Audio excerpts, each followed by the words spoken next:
The breaking point. Admiral Elena Reyes stood at the vast observation deck of the Earth diplomatic vessel Prometheus, watching the gleaming spires of Nexus Station grow larger against the backdrop of swirling nebula clouds. The structure was a marvel of engineering, home to the Galactic Accord for over 3 millennia. Its graceful spiral arms house representatives from 500 species across the known galaxy, and humanity was about to walk away from it all. "Admiral, we're receiving final docking instructions," Lieutenant Park announced from behind her. "The Accord Council has requested you proceed directly to Chamber Alpha upon arrival." Elena nodded without turning. "Of course they have. They think this is another negotiation. Isn't it, ma'am?" Now she turned, fixing the young officer with a steady gaze. "No, Lieutenant. This is a farewell." The past 80 years of humanity's inclusion in the Galactic Accord had been a study in frustration. Initially welcomed for their resourcefulness and adaptability, humans quickly discovered the true nature of their membership. They were to be contained, not embraced. The ancient species who controlled the Accord had seen many young races rise and fall. Humans, with their rapid technological advancement and unpredictable nature, triggered something the Accord's elder races rarely displayed: fear. Elena had spent 23 years as Earth's military representative to the Accord. She had watched as human innovations were consistently restricted, human colonies limited, and human military capabilities deliberately undermined through safety protocols and shared defense agreements, all while smiling ambassadors from the Zaveri Collective and the Morith hierarchy praised humanity's unique contributions. The Cassini incident changed everything. 6 months ago, a human research outpost in the Cassini Drift was attacked by the Vraxian Horde, a nomadic species outside Accord territory. When humanity requested permission to mount a rescue operation, the Accord Council declined, citing regulations against unilateral military action. They promised a diplomatic solution. By the time the Accord's diplomatic envoys arrived, all 43 researchers had been slaughtered. The Security Council on Earth voted unanimously the next day. After 8 decades of increasing restrictions and patronizing treatment, humanity would withdraw from the Galactic Accord and chart its own path among the stars. Elena stood now in Chamber Alpha, a vast hemispherical room with tiered seating rising in concentric circles. Representatives from the Accord's 12 founding species occupy the highest tier. Below them sat the secondary members, nearly 100 species who had earned voting rights through millennia of membership. On the lowest tiers were the observer species, the newest additions to the galactic community. Humans had never risen above observer status, despite their rapid achievements. High Counselor Thex L of the Zaveri Collective, an imposing figure with translucent skin that revealed the pulsing of multiple hearts, leaned forward from the highest tier. "Admiral Reyes, the Council recognizes your petition to address this assembly. Please proceed." Elena stepped to the central podium, her blue uniform stark against the ornate robes and biosuits that surrounded her. She carried no notes. What she had to say had been brewing for decades. "Distinguished representatives of the Galactic Accord," she began, her voice clear and unwavering. "For 80 years, humanity has participated in this grand experiment of interspecies cooperation. We arrived with open minds and hearts, eager to learn and contribute to the galactic community." She paused, scanning the chamber. Some faces, or what passed for faces among the diverse assemblage, showed genuine concern. Most, however, displayed only political masks of practiced neutrality. Today, by unanimous decision of Earth's Security Council, and with the support of all human colonies, I formally announce humanity's withdrawal from the Galactic Accord, effective immediately. The chamber erupted in a cacophony of voices, translators struggling to keep pace with the outbursts. Thex Owl raised a 6-fingered hand, and silence gradually returned. "This is most unfortunate, Admiral," the High Counselor said. "Perhaps we could discuss what concessions might—" "This is not a negotiation," Elena interrupted, causing another ripple of shock through the chamber. Interrupting the High Counselor was simply not done. This is a notification. Earth has already begun the process of withdrawing all human personnel from Accord installations and territories. Ambassador Lorix of the Morith hierarchy, a being composed of interlocking crystalline structures that shimmered under the chamber's lights, spoke next. Admiral Rice, surely you understand the protections the Accord provides. Without our collective defense agreements, Earth and its colonies would be vulnerable to numerous threats. Elena smiled thinly. Like the protection you provided to our researchers at Cassini. The crystalline being structures darkened slightly, the Morith equivalent of a wince. We have endured decades of restrictions on our development, limitations on our colonies, and constant supervision of our military capabilities, Elena continued. The Accord claims these measures are for the stability of the galaxy, but we recognize them for what they truly are. Fear-based constraints on a species you view as unpredictable and potentially dangerous. Elder Vorkeith of the Ularen Dominion, one of the oldest species in the galaxy, rose from his seat. His ancient form was supported by a gravity harness, his voice amplified to compensate for failing biological systems. We have witnessed the rise and fall of many species, Admiral, he rasped. Those who advance too quickly, who fail to temper technological progress with wisdom, invariably bring destruction, first upon others, then upon themselves. The restrictions you chafe against have saved countless civilizations from self-annihilation. Or perhaps, Elena countered, they've simply preserved the status quo that benefits the founding members. Humanity didn't join the Accord to be placed in a playpen, Elder Vorkeith. We joined as equals, only to discover equality was never on offer. She squared her shoulders and delivered the final blow. As of this moment, all defense treaties between Earth and the Accord are null. All technology-sharing agreements are terminated. All human representatives are recalled. We will establish our own alliances, develop our own technologies, and expand at our own pace. Any interference with human vessels or colonies will be considered an act of war. The chamber fell into stunned silence. Even among the founding species, open threats were rarely made on the council floor. High Counselor Thex L recovered first. You speak of war so casually, Admiral. Does humanity truly believe it could stand against the combined might of the Accord? Elena stepped away from the podium, her piece said. At the chamber entrance, she turned back. We hope it never comes to that, Counselor. But remember this, while you've been watching us, restricting us, and underestimating us, we've been watching you too. We've learned more than you realize.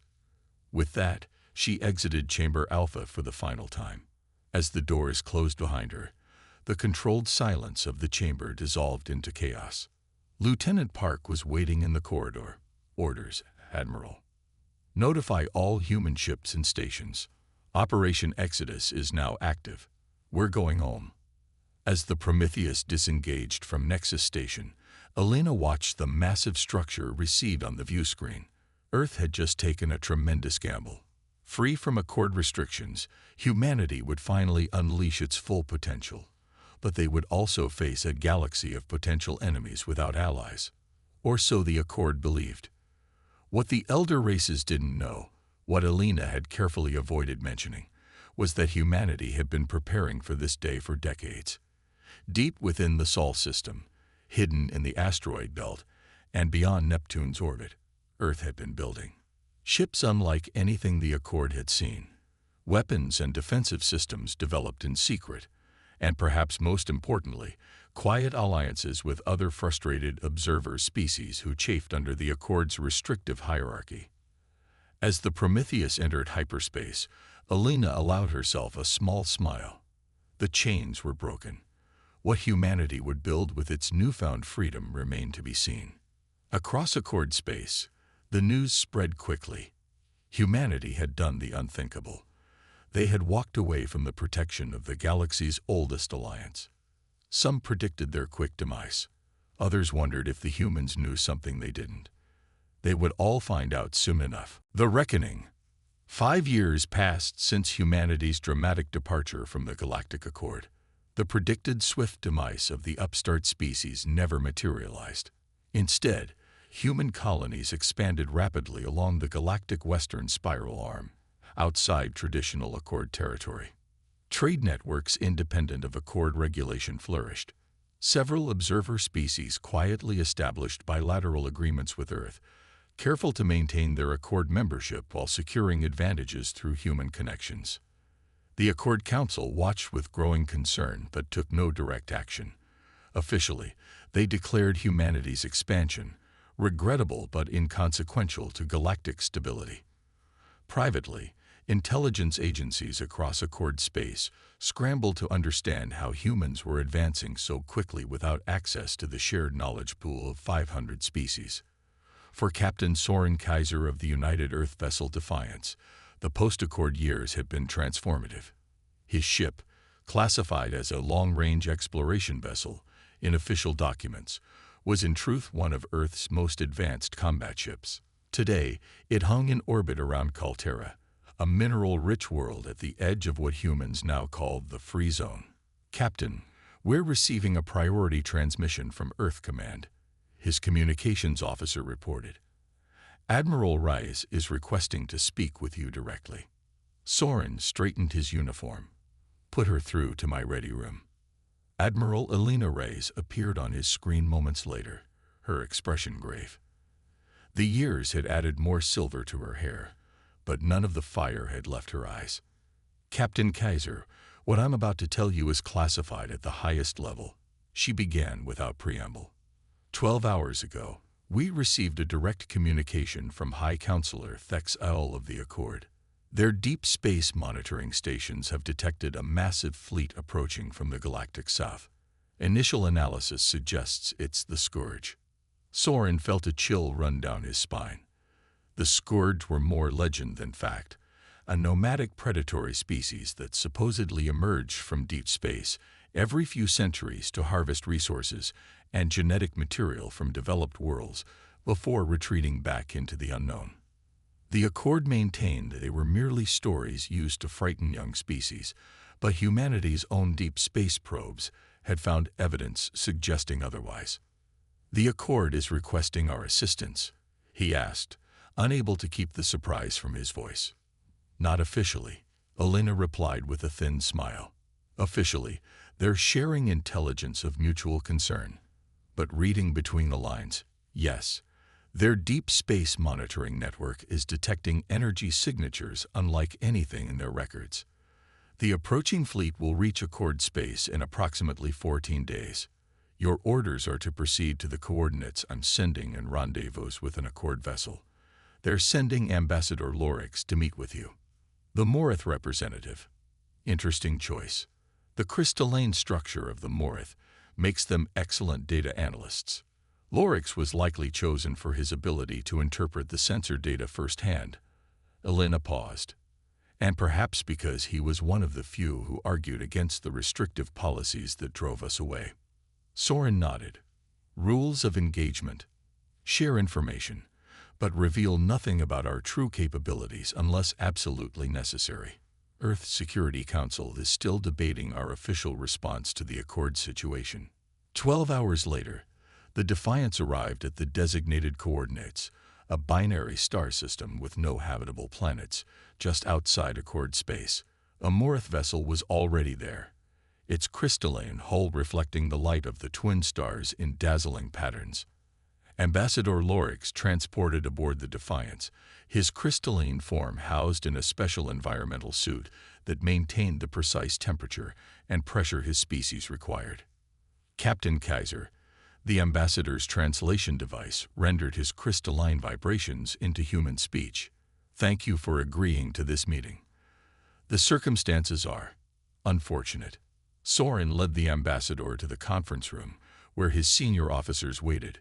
"I understand the Accord has detected potential incursion from the Scourge, a threat you've previously dismissed as mythology." "A regrettable oversight," Lorix admitted. "New evidence suggests the legends contain more truth than we acknowledge. Our analysts have compiled the data from our deep space network." He extended a crystalline appendage, transferring data to the ship's computer. The main screen filled with sensor readings, astronomical calculations, and projected flight paths. Commander Maya Chen, Soren's science officer, studied the data with narrowed eyes. These energy patterns, they're consistent with the artifacts we discovered in the Deneb sector 2 years ago. Artifacts. Lorix's crystalline structure flickered, a sign of surprise. You've encountered Scourge technology before. Soren exchanged glances with Maya, who nodded slightly. We've been conducting our own deep space reconnaissance since leaving the Accord. We found abandoned structures in several systems showing technology signatures that match your readings. And you didn't share this information. The ambassador's translation came through with a hint of accusation. The Accord made it clear that humanity's concerns were our own. Soren replied evenly. But that's history now. What matters is the approaching threat. According to your data, how long until they reach populated systems? The nearest Accord colony world, Vantera Prime, will be reached in 14 standard days. It's home to over 8 billion Zavari. And what is the Accord's plan for defense? Lorix's crystalline form darkened slightly. The Accord defense fleet is mobilizing. But he hesitated. Much of our military technology has been defensive in nature for millennia. The founding races established strict protocols on weapons development after the Sundering Wars. Our ability to mount an offensive against an unknown aggressor is limited. Now we come to it, Soren thought. So the Accord needs humanity's more aggressive capabilities. The very capabilities you restricted for 80 years. The past cannot be changed, Captain, Lorix said. But perhaps the future can be. I am authorized to offer humanity full member status within the Accord, with all restrictions on technological development lifted, in exchange for your assistance. Soren leaned back in his chair. That's a generous offer, Ambassador, but not one I'm authorized to accept. I'll share your proposal, and this data with Earth Command. In the meantime, I suggest we proceed to Vantara Prime. If the Scourge are really coming, seeing their approach firsthand will help us develop effective countermeasures. 3 days later, humanity's response came. Not in words, but in ships. As the Defiance orbited Vantara Prime alongside the hastily assembled Accord defense fleet, mainly designed for customs enforcement and piracy suppression, space rippled and tore open in precisely calculated points around the system. From these artificial wormholes emerged the United Earth Defense Force. 87 ships of various classes, led by the massive dreadnought Prometheus II, under the personal command of Admiral Reyes. The ships were unlike anything the Accord had seen, their hulls a dark, non-reflective material that seemed to absorb rather than reflect light, their lines aggressive rather than elegant. Ambassador Lorix, still aboard the Defiance, stared at the tactical display in shock. These ships, they shouldn't be possible. Humanity has only been independent for 5 years. We've been building for much longer, Soren replied. Even while under Accord restrictions, we prepared, not for conquest, as you feared, but for survival. We always suspected there were threats beyond the Accord's borders that the elder races weren't taking seriously.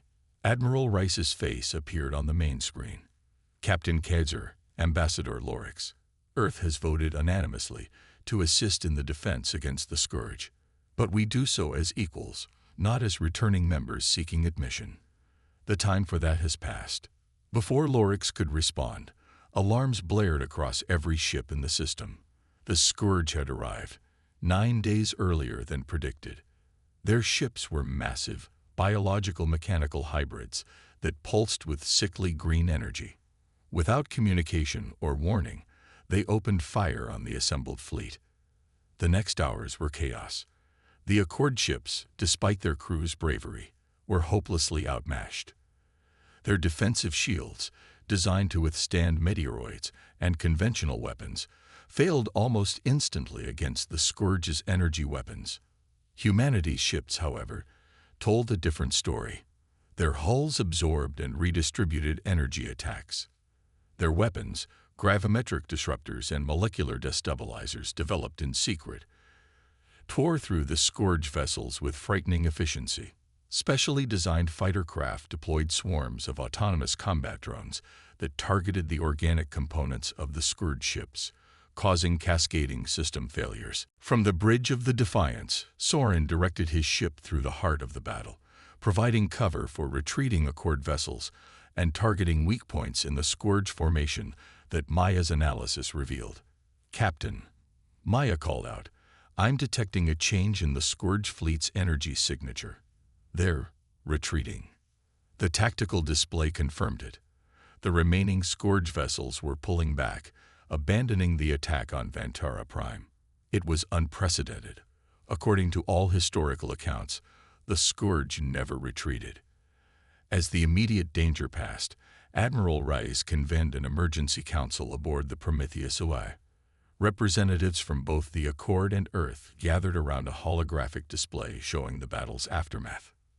"This was merely a scouting force," Rice explained. "Our deep space network has detected their main fleet, still 8 days out. What we faced today was just a fraction of their numbers." High Counselor Thexal, who had arrived via emergency transport during the battle, studied the human admiral with new eyes. How did humanity develop such technologies in secret? The Accord's monitoring systems should have detected such research. Elena smiled without humor. "The same way we created multiple shell corporations to hide our true economic activities. The same way we established black-budget research facilities in uninhabited systems. The same way we formed alliances with other restricted species behind your backs. We adapted, Counselor. It's what humans do best." "And now?" asked Elder Vorkeith, his ancient voice barely audible. "Now we have a choice," Elena replied. "Humanity will fight the Scourge regardless of the Accord's decision. Our colonies lie in their path too. But we can fight together, sharing technology and strategies, or we can fight separately. You would share your weapons technology. After all we did to restrict you." Thexal seemed genuinely confused. "We're not like you, Counselor," Elena said simply. "We don't withhold knowledge when lives are at stake. Yes, we'll share what we know, not as returning members seeking the Accord's approval, but as equals forming a new kind of alliance." Elder Vorkeith's gravity harness hummed as he leaned forward. "Perhaps we were wrong about humanity's path. We saw your rapid advancement as a prelude to aggression and conquest because that is the pattern we observed in our own ancient histories. We failed to consider that different species might follow different paths." The next 8 days transformed galactic politics forever. Human engineers worked alongside Accord technicians, upgrading their defenses. Accord scientists shared millennia of knowledge that had been withheld from observer species, helping refine humanity's weapons. Together, they prepared for the coming storm. When the main Scourge fleet arrived, they faced not divided adversaries, but a unified defense unlike anything they had encountered in their long predatory history. The battle was still devastating. Dozens of worlds suffered damage, millions of lives were lost. But the Scourge were driven back, their fleet broken and retreating to the depths of space from which they came. In the aftermath, as reconstruction began, a new reality took shape. The Galactic Accord dissolved, replaced by the Interstellar Alliance, a true partnership of equals where technological and cultural exchange flowed freely, where advancement was seen not as a threat, but as the key to survival. Elena Rice, now Supreme Commander of the Alliance Defense Force, stood once more in what had been Chamber Alpha on Nexus Station. The tiered seating was gone, replaced by a circular arrangement where representatives from all species sat at the same level. 5 years ago, humanity walked away from the Accord because we refused to be chained, she addressed the assembly. Today, we stand with you not because we need your protection, but because we all recognize a fundamental truth. Diversity of thought, of approach, of evolution, makes us stronger. The Scourge will return one day, as will other threats we haven't yet imagined, but we will face them together, not as rulers and subjects, but as equals with a common cause. Across human space, the message spread. Humanity had not only survived but thrived. By breaking their chains and embracing their nature, They had forced a galactic awakening. The Titans were unleashed, not to conquer, but to protect. And the stars themselves seemed brighter for it.